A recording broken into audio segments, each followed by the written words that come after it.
Sci-fi. It's an amazing genre that has produced some amazing pieces of media over the years, whether it's movies, books, or video games. I will say, I feel that this genre isn't as popular in manga. Don't get me wrong, there are phenomenal sci-fi manga, but there just isn't as many as, let's say, fantasy or even sports manga.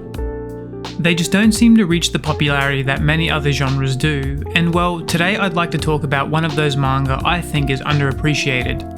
Heart Gear by Tsuyoshi Takaki is a great manga with gorgeous art and an interesting commentary on freedom, and today I want to introduce you to this story and hopefully convince you to try it.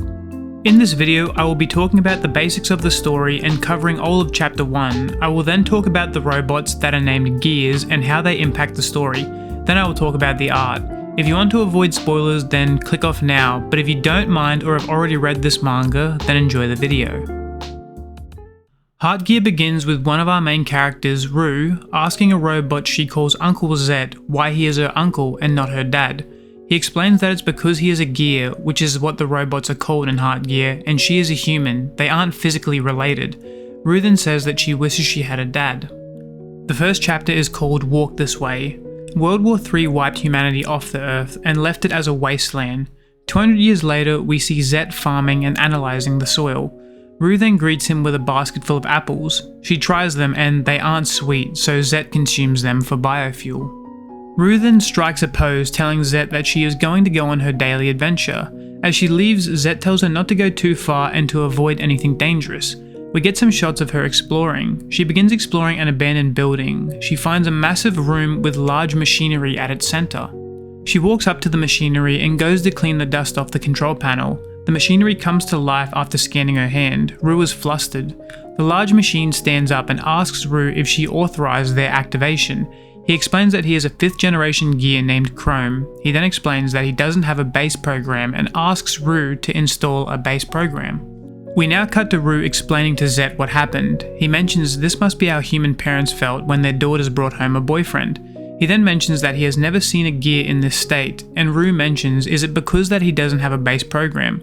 Zet tells her that that's correct and teaches her about base programs. Basically, a base program is a gear's purpose, it's what they were made for. Zet uses himself as an example. His base program gives him the desire to observe and research, which is what he does by raising Rue. Not having a base program is like not having a soul, and only a human can give a gear a base program, which is basically their purpose in life, but it could also be a curse on the gear. Chrome then collapses because he has run out of power. Rue then gives him an apple to use as biofuel. Chrome and Zet then talk late at night as Chrome is too large to stay inside. He asks what Zet is doing and he's observing the stars, which he usually does when Rue sleeps. Chrome asks if the stars are interesting. Zet replies that at least they're not boring, but not as interesting as Rue. He talks about how interesting spending every day is with her. She is more incredible than any star in the sky.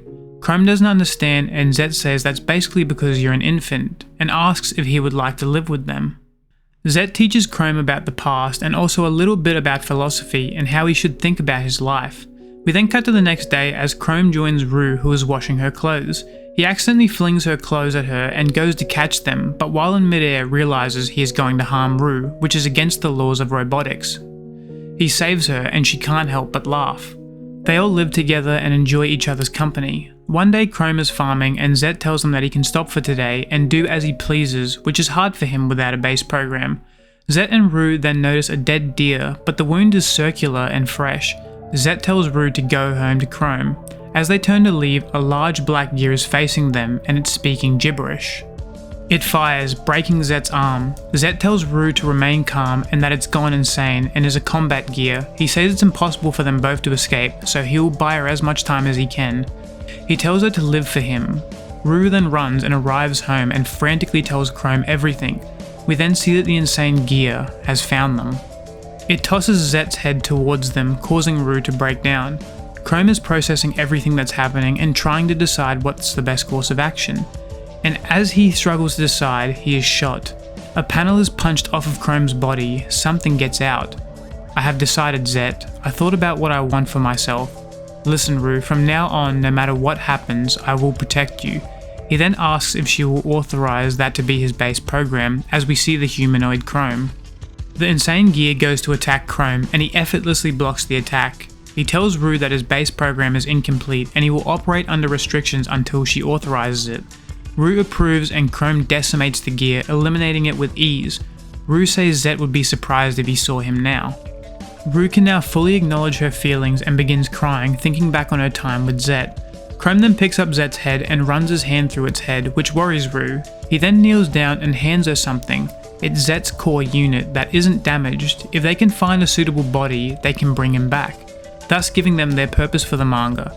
The manga then follows our two main characters as they venture through the post-apocalyptic Earth, meeting many strange gears as they try to bring Zet back to life. I enjoyed the first chapter and was excited to see where Rue and Chrome's adventure would take them, and I also wanted to see more of what Chrome's capable of. Now in the next two parts I will be talking about the gears and the art, so if you don't want any more spoilers you should click off now, but if you don't mind or have already read, then let's continue. Gears are the heart of this series. Throughout the story we are introduced to a wide variety of different gears with different motivations and goals, like a giant war machine, a maid that doubles as a combat gear, or a barber that just wants to cut hair. One thing that I liked about these encounters is learning about their motivations. Like the barber, he details a wholesome story about a mother bringing her daughter to get her hair cut, and he goes through how he has cut her hair for all kinds of life events, and that one day that very girl grew up and brought her daughter to get a haircut, thus continuing the cycle. A gear that perfectly sets the tone for how gears struggle with purpose is Wilhelm the Iron Wall. He is a combat gear that is tasked with guarding a bridge and not letting anything past. Chrome and Rue find this bridge and aim to cross it. As they walk, Chrome notices that they aren't alone. He tells Rue to wait while he goes and confirms whether the gear is insane or not. Wilhelm gets up, mentioning it's been a long time since he's been able to speak with someone, but you are trespassing. He gives Chrome his name and tells him that he is an executioner, and we see him towering over Chrome with a large sword.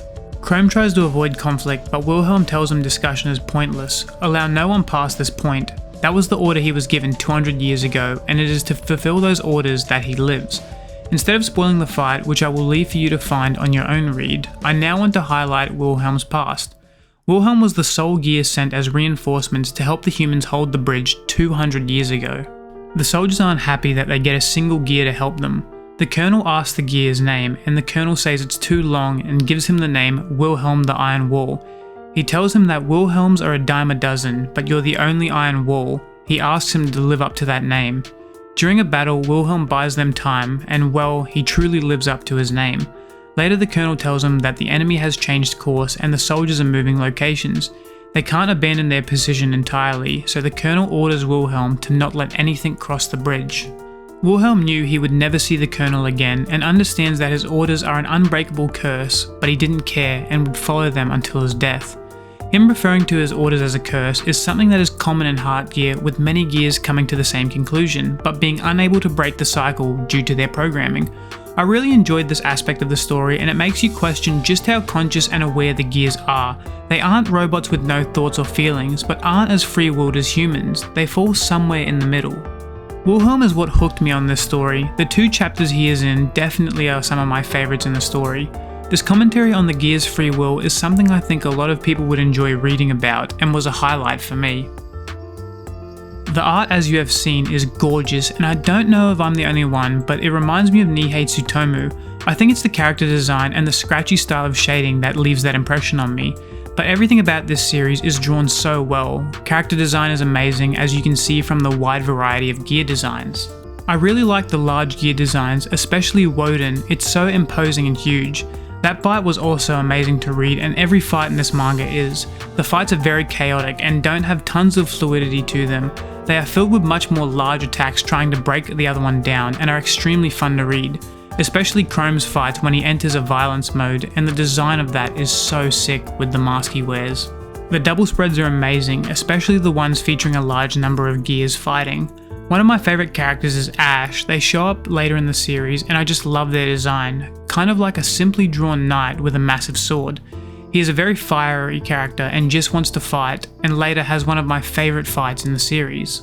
You can see the Nihei Tsutomu inspiration in some of the antagonists, especially Mulberry. He seems like a mix of the knight and androids from Blame in design, at least to me, and Ash has an amazing fight with him. Overall, the art in this series is amazing and highly detailed. It's one of those reads that will have you filling up your camera roll. Heartgear is definitely a manga that I think sci-fi fans would love. The art is captivating for a relatively short manga, and it covers a lot of interesting themes and topics. Following Chrome and Rue's journey to bring back Zet is a fun read and has a nice ending that will definitely leave you with more questions than answers. I hope I've convinced some of you to try this amazing manga. Well, that's it for this video. If you liked it, please like and subscribe, and I'll see you in the next one. Bye!